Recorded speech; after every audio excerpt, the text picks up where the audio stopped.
yun? Ano ito, Paulo?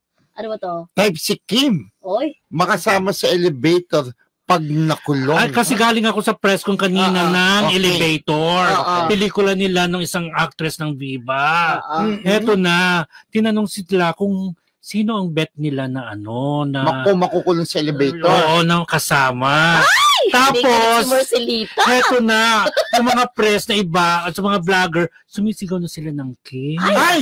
Alam na rin ng mga press talaga. Tapos, si Mami Amores. Tapos sabi ni Paulo, si Kim, ay sino ba gusto nyo? Sabi niya, si Kim, nagsigawan ng si Kim. Ayaw si Kim, sabi niya, masaya naman siyang kasama, sabi niya. Kumbaga, hindi siya maboboard pag di ba? Kasamang makulong sa elevator.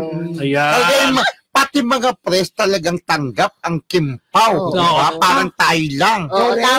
Tapos, pero di ba nakakaloka na may leading lady siya nakatabi doon tapos si Kim ang pinag-usap. Buti hindi pinawal.